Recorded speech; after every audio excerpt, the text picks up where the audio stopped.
রহমান সাহেব, আপনার শিক্ষাকে আমি এখন কোশ্চেন করি, আপনার দূরদর্শিতাকে আমি কোশ্চেন করি, আপনার যোগ্যতাকে আমি কোশ্চেন করি। আপনি একটা অযোগ্য বুড়া হাবড়া একটা হুবড়ি, আপনি একটা গাবর ফজলুর রহমান সাহেব। আপনি কি, আপনি বাংলাদেশের একজন ইমানদার মুসলমানের সন্তানকে রাজাকারের বাচ্চা বলছেন, আর আপনি ভারতীয় কুত্তার বাচ্চা, ভারতীয় বেশ্যার বাচ্চা, আপনি এর কথার জবাব দিবেন? আমি যদি ফজলুর রহমান সাহেবকে বলি, আপনারা সবাই বাল পাক না, কিন্তু হাসিনা আপনাদের সামনে কি করে 16 বছর ক্ষমতায় থাকলো? ফজলুর রহমান সাহেবের রাজনীতি করতে করতে ল্যাঙ্গুয়েজ চেঞ্জ হয়ে গেছে। ফজলুর রহমান সাহেবের রাজনীতি করতে করতে তার পিউবিক হেয়ার পর্যন্ত সে কাটে নাই। হাসিনা পিছনে কি আপনি ফিসফিস করে পরামর্শ দিচ্ছেন, যার জন্য হাসিনা 16 বছর ক্ষমতায় ছিল? যেই ছাত্ররা আন্দোলন করে হাসিনাকে এবং ভারতীয় আধিপত্যবাদকে বাংলাদেশ থেকে তাড়াতে সমর্থ হয়েছে, বাংলাদেশের জনগণের কাছে কার মূল্যায়ন বেশি হবে, আপনার না ছাত্রদের, ছাত্র জনতার? আপনি বলবেন একেবারে আপনার ছেলের মতো বয়স, ওকে ছেলের মতো বয়স, সো হোয়াট? রাজনৈতিক ভাবে আপনারা সামাজিক পতিতার মতো রোল প্লে করেছেন গত 53 বছরে।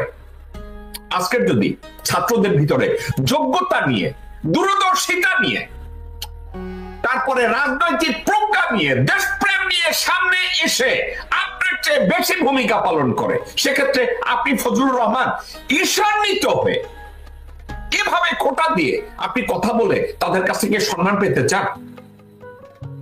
ফজলুর রহমান সাহেব, আপনি আমার শত্রু না। ফজলুর রহমান সাহেব, আপনার সম্পর্কে আমার কোনো খারাপ মানসিকতা নাই, কিন্তু এটা কি করছেন আপনি? ফজলুর রহমান যদি দেখেন আপনার একটা সন্তান দেশপ্রেম দিয়ে, উদারতা দিয়ে, শিক্ষা দিয়ে, দূরদর্শিতা দিয়ে, ব্যক্তিগত ব্যবস্থাপনা দিয়ে, নীতিবোধ দিয়ে আপনার মতো বেশি কন্ট্রিবিউট করছে, সেক্ষেত্রে ছেলের নেতৃত্ব মেনে নিতে অসুবিধা কি?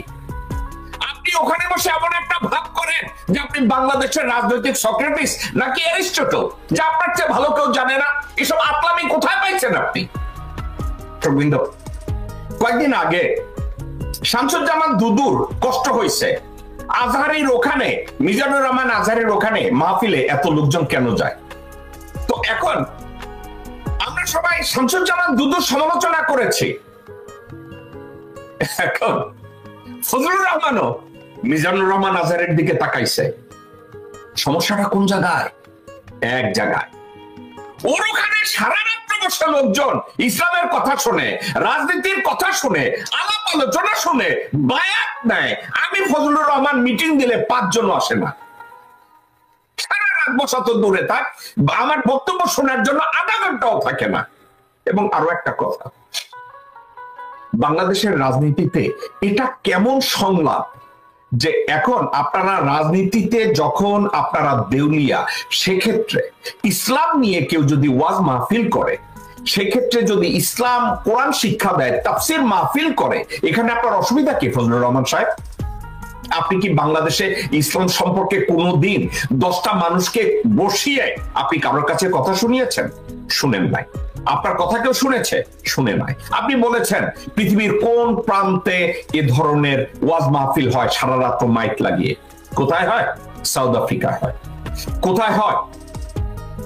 সৌদি আরবে যখন সবে বরাত হয়, সবে কদর হয়, অথবা হজের সময়, অথবা ওমরার সময়, সেখানে কত সময়ের জন্য মদিনা মনোয়ারা বন্ধ থাকে, সেক্ষেত্রে কত সময় ধরে মক্কা শরীফের আমাদের মক্কা শরীফের মসজিদ নববী কোন জায়গায় আমি এটা বলি না, মক্কা শরীফের যেখানে মেইন আমাদের স্তম্ভ, যেখানে মানুষ তাওয়াফ করে, যেখানে মানুষ নামাজ পড়ে, ওটা কতক্ষণ বন্ধ থাকে?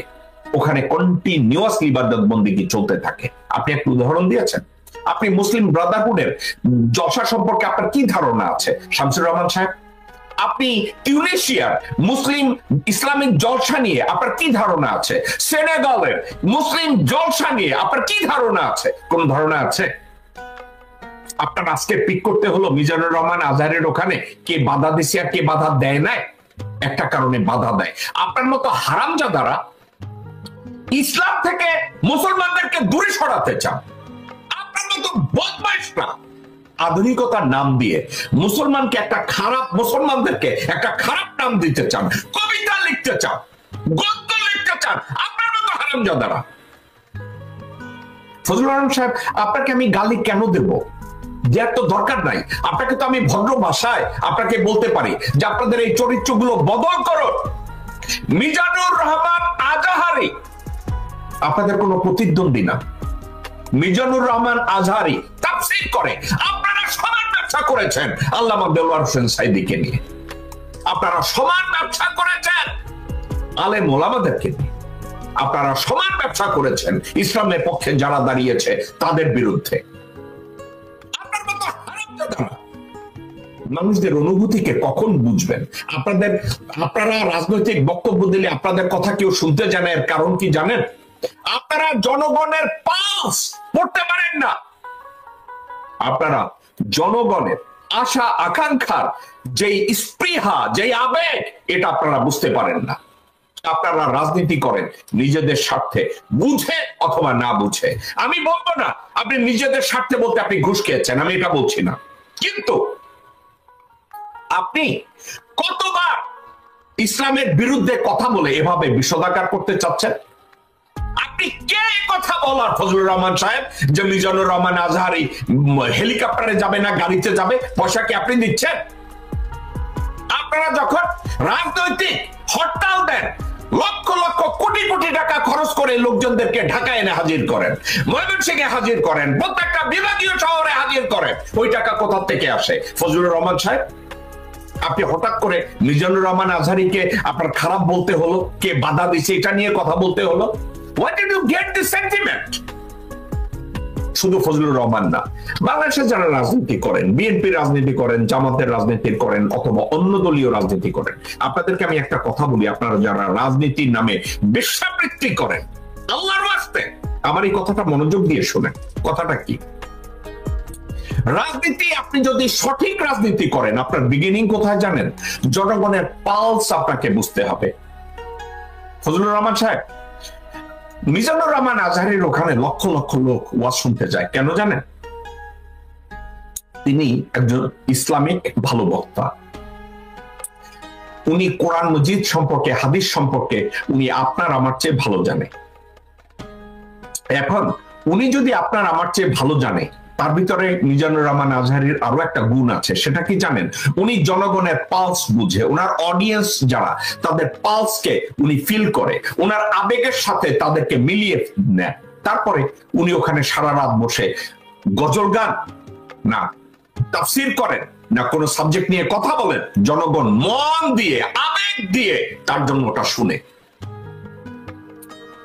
ডিউরিং হাসিনাজ অপশাসন আপনি মেরে ফেলে লোকজনদেরকে, তারপরে ওয়াজ মাহফিলে লোক কমাইতে পারছেন ফজলুর রহমান সাহেব?